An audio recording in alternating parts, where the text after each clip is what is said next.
Un riche homme d'affaires licencie son coursier le plus âgé après avoir oublié d'arriver à l'heure au bureau.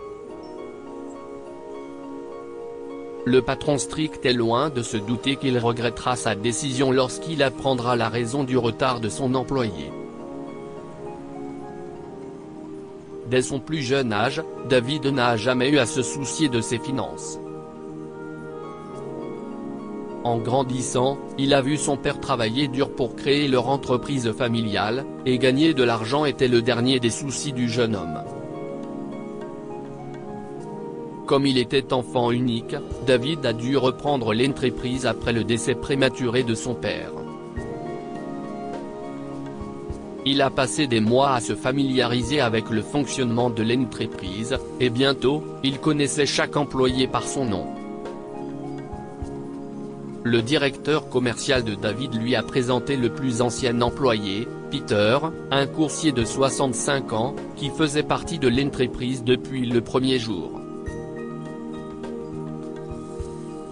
Ton père a toujours fait confiance à Peter pour tous les documents importants de l'entreprise, dit le chef d'entreprise à David. Peter livre toujours nos documents et autres colis à temps. Il ne nous a jamais déçus. Ravi de vous rencontrer, monsieur, a dit Peter, en tendant la main à David. Votre père était un homme merveilleux. Il m'a toujours traité comme un membre de la famille. Au lieu de serrer la main de l'homme, David a hoché la tête avec un sourire, s'est retourné et s'est dirigé vers son bureau aux parois de verre. Confus, Pete ferme sa main droite en un point et la recouvre de sa main gauche. Ai-je dit quelque chose de mal ? Se dit-il. Je me demande pourquoi il ne m'a pas serré la main. Le coursier aux cheveux gris s'est dirigé vers la sortie puisqu'il n'avait pas d'enveloppe ou de paquet à livrer ce jour-là. Il a sauté sur son vélo et est retourné à son appartement, qui n'avait rien d'autre que des murs tachés et des meubles cassés. La femme de Peter est décédée il y a 10 ans, et ses enfants ne veulent plus lui parler. Il désirait ardemment voir ou entendre sa fille et son fils, mais il n'aimait pas lui parler, même au téléphone. Le lendemain, David s'est réveillé à 6 h du matin et s'est rapidement préparé pour partir au travail. Sa femme, Marie, a été surprise de le voir se lever tôt. « Tout va bien, chérie ?» demanda Marie. « Oui, ma chérie », répond David en se peignant les cheveux. « J'ai une réunion très importante aujourd'hui, alors j'ai pensé que je devais partir 1 heure plus tôt aujourd'hui. Je veux étudier la proposition commerciale avant l'arrivée de mes clients. » Je dois dire que tu es devenu plus responsable depuis que ton père nous a quittés, commenta Marie en sortant du lit et en se dirigeant vers David. Bonne chance pour la réunion, mon chéri. Merci, Marie. J'espère que tout se passera comme prévu, a répondu David. Il a rapidement terminé son petit déjeuner et a attrapé ses clés de voiture avant d'embrasser ses enfants pour leur dire au revoir. Ce jour-là était crucial pour David, mais il ne se doutait pas qu'il allait licencier l'un de ses employés quelques heures plus tard. Après avoir atteint son bureau, David a composé le numéro de Peter pour lui rappeler les documents qu'il devait apporter ce matin-là. Les documents doivent être à mon bureau à 8 h 15, Peter, a indiqué David au livreur au téléphone. Je suis en route, monsieur. Je serai là en un rien de temps, répond Peter avant que David ne raccroche. 1 heure plus tard, David attendait toujours l'arrivée du vieux coursier. Mais Peter ne s'est pas présenté au bureau et ne répondait pas aux appels de David. « J'ai besoin de ces documents tout de suite », a hurlé David à son directeur commercial. Où est votre plus vieil employé? Je pensais que vous aviez dit que nous pouvions lui faire confiance. À ce moment-là, David a entendu frapper à sa porte. Qui est-ce? Entrez, dit David. Un Peter terrifié a émergé de la porte, tenant une enveloppe brune dans ses mains. Il la pose rapidement sur le bureau de David. Où étiez-vous, Peter? Demanda David avec colère. Je vous attends depuis 1 heure. Comment pouvez-vous être aussi irresponsable? Je suis vraiment désolé, monsieur, a répondu Peter, la tête penchée vers le bas. J'étais. Vous étiez quoi? A demandé David. Je ne veux pas entendre vos excuses bidons. J'aidais une jeune fille sur la route, explique Peter. Elle a traversé la route au feu rouge sans le savoir, et une voiture l'a heurtée. Quelle connerie, cria David. Sors de mon bureau tout de suite. J'ai même une photo d'elle, monsieur. Je vous promets que je n'inventerai rien, répond Peter. David se lève de son siège et pointe son doigt vers la porte. Quittez mon bureau tout de suite. Je ne veux pas voir de photos, cria David. Attendez. Pourquoi ne quittez-vous pas cette entreprise? Peter était horrifié d'entendre ces mots.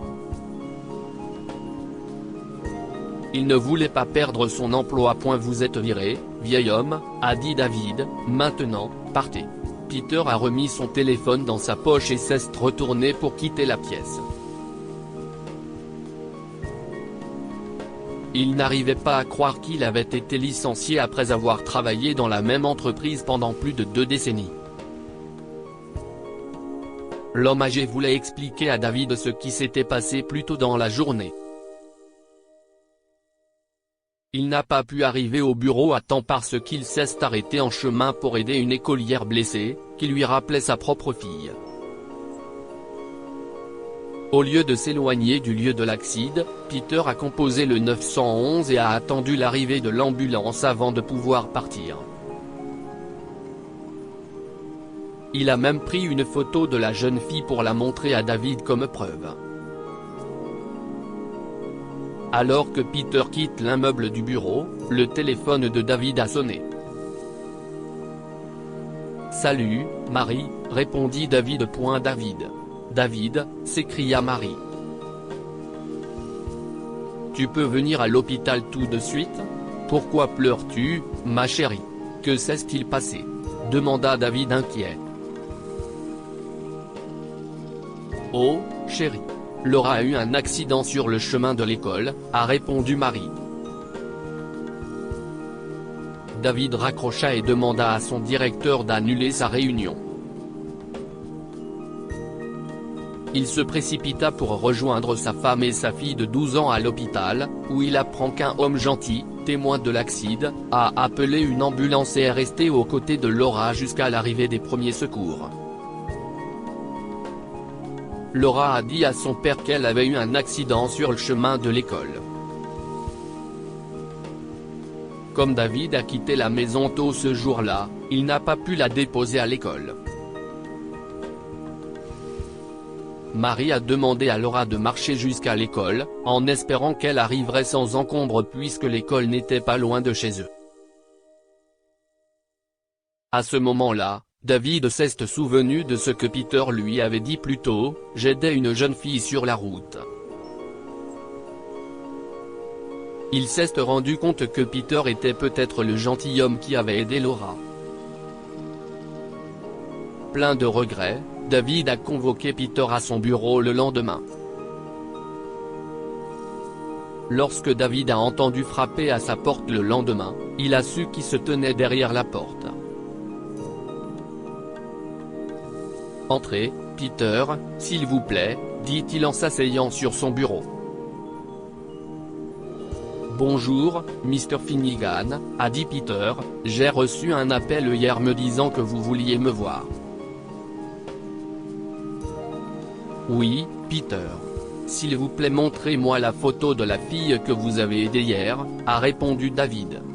« Surpris, Peter a rapidement glissé sa main dans sa poche et a sorti son téléphone.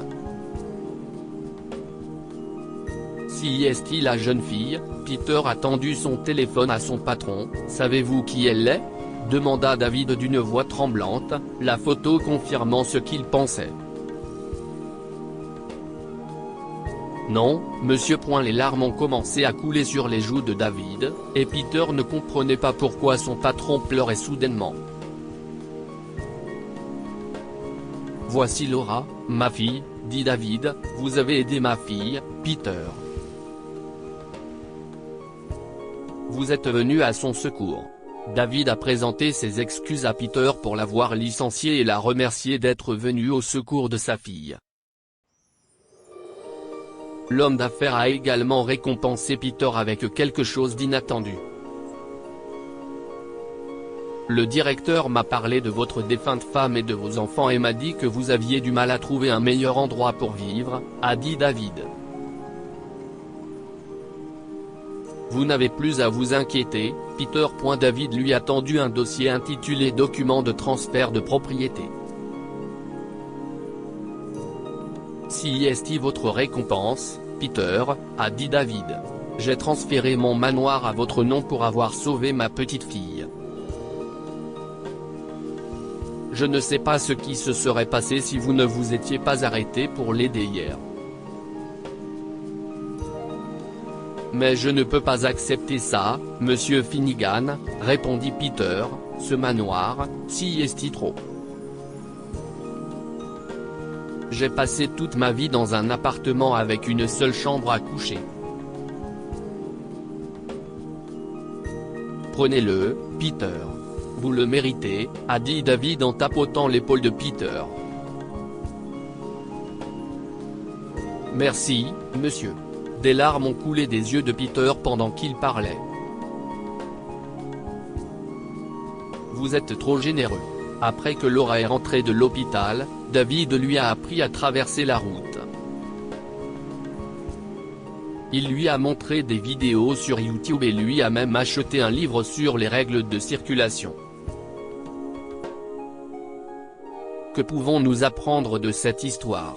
Apprenez à vos enfants les règles de sécurité routière. David a appris combien il était important d'enseigner à sa fille comment traverser une route après qu'elle a eu un accident. S'il l'avait fait plus tôt, il n'aurait pas eu à annuler sa réunion. Respectez tout le monde et écoutez ce qu'ils ont à dire. Lorsque Peter a essayé d'expliquer à David pourquoi il était en retard, ce dernier a refusé d'écouter son histoire. Il aurait évité de renvoyer Peter s'il l'avait laissé parler ce jour-là. Lire aussi, une femme de 67 ans est dévastée après avoir été licenciée par son patron. Des semaines plus tard, il la supplie de revenir. Abonnez-vous à Amomama sur Google News.